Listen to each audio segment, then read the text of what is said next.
Arif, Anda dijadwalkan hari ini akan bertemu dengan Mentan. Sebetulnya apa poin-poin yang akan dibahas saat bertemu dengan Mentan nanti? Apakah juga topik dari bansos beras ini juga akan dibahas oleh Anda dan juga Mentan? Silakan. Kalau dengan Pak Mentan nih kita lagi sepakat supaya harga di tingkat petani tidak jatuh seperti apa. Karena petani hari ini sedang menikmati nilai tukar petani yang paling tinggi selama ini, jadi 116%. Jadi kalau ada yang menyatakan bahwa hari ini petani dalam kondisi yang terpuruk, tidak. Saya harus sampaikan bahwa pemerintah hari ini selalu menjaga harga di tingkat petani, baik jagung maupun beras, ya padi, itu dalam kondisi yang baik. Ya, sampai hari ini, confirm. Oke, baik. Kita kembali lagi ke topik terkait bansos, Pak Arief. Sebetulnya kalau misalnya kita bicarakan bansos apabila nanti misalnya saja ada pergantian presiden, lalu juga ada hal-hal yang sifatnya regulatif, ini seperti apa? Apakah juga sudah diantisipasi bahwa memang bansos tetap akan dilakukan dan juga berjalan setelah masa tenang dari pemilu ini? Kan dari dulu bantuan sosial dalam bentuk beras memang ada. Jadi kalau saat ini memang untuk menjaga masyarakat yang saudara-saudara kita yang terbawah begitu ya. Jadi nanti setelah pemilu ini juga pasti akan ada kegiatan untuk membantu masyarakat karena negara hadir. Jadi marilah kita bicara kepentingan yang lebih besar, ini adalah negara begitu ya. Dan Kalau ini bicara sekali kepentingan lagi, untuk penerima manfaatnya ditambah atau tidak sih, Pak Arief? yang saya tahu bantuan pangan 10 kilo ini kalau dulu kan sempat ada subsidi berapa ribu gitu ya. Kalau hari ini kan 10 kilo memang diberikan free 10 kilo per bulan.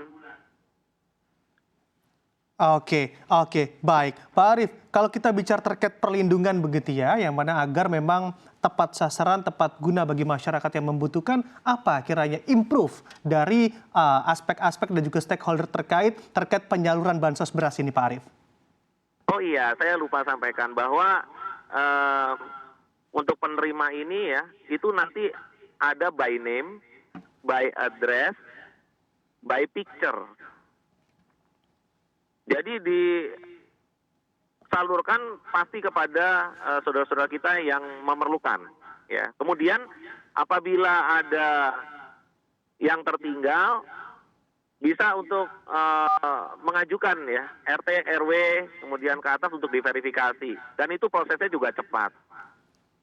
Oke, baik. Pertanyaan terakhir untuk Anda, Pak Arief, mohon juga dijawab begitu ya, secara sedetail mungkin. Sebetulnya stok beras saat ini sudah di angka berapa dan penyalurannya sudah kemana saja dan sudah berapa banyak realisasi dari penyaluran yang tentunya sudah tersebar di lapangan. Silakan, Pak Arief. Jadi yang namanya beras itu tidak boleh kosong. Pak Presiden menyampaikan bahwa cadangan pangan pemerintah harus ada. Tidak populer kita melakukan importasi 2,5 juta ton. Kemarin kan 2 tambah 1,5, 3 juta. Mungkin realisasi sekitar 3 juta ton.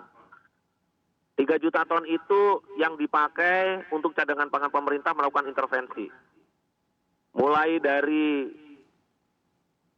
22 juta KPM, kemudian 200.000 tonnya dipakai untuk penggiling padi yang tentunya tidak mendapatkan gabah ya karena kondisinya memang tidak bisa dilakukan tanam ya. Kemudian di hilirnya ada 1,2 juta ton untuk SPHP sepanjang tahun. Kemudian ada 640.000 ton setiap 3 bulan untuk bantuan pangan. Ya, dalam kondisi seperti ini negara kita masih punya stok beras, itu ada orang-orang bekerja keras di situ. Kemudian kalau untuk governance-nya tentunya kita punya BPKP, kita punya BPK, ya, kita punya Satgas Pangan, sehingga dalam penyalurannya, dalam kegiatannya tentunya asas-asas good governance itu harus dijaga. Dan untuk masyarakat, ya, kami juga menghimbau supaya belanja bijak gitu ya. Tidak perlu kalau Mas Bram biasanya di rumah adanya beras 10 kilo, nggak perlu beli 20-30 kilo. Jadi belanja bijak sesuai dengan kebutuhan. Sedangkan untuk 22 juta masyarakat yang terbawah, pemerintah negara sudah hadir ya untuk yang 22 juta KPM. Nah, untuk tahun 2024 ini, saya sudah lapor kepada Pak Presiden bahwa keperluan beras nasional sekitar 30,5 juta ton satu tahun. Kemudian Bapak Menteri Pertanian sepakat bahwa kegiatan ekonomi ini sebaiknya jangan ada di Vietnam atau di Thailand, tapi harus ada di Indonesia, sehingga percepatan tanam, persiapan pupuk, persiapan benih, air, saluran irigasi, penyuluh, itu Pak Mentan sekarang sedang kerjakan. Jadi mungkin nanti meetingnya salah satunya adalah percepatan tanam, kemudian penyerapan harga di tingkat petani agar petani tetap mendapatkan harga yang baik saat big harvest. Kemudian yang di Oke. hilir juga harus dijaga.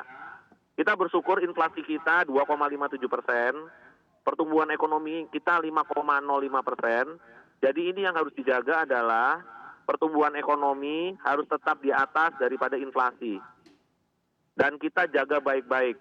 Tentunya saya juga berterima kasih kepada Bu Menteri Keuangan beserta jajaran termasuk Dirjen Anggaran yang selalu bersama Badan Pangan Nasional untuk mensupport kegiatan ini semua. Demikian Mas Oke, Bram. Oke, baik.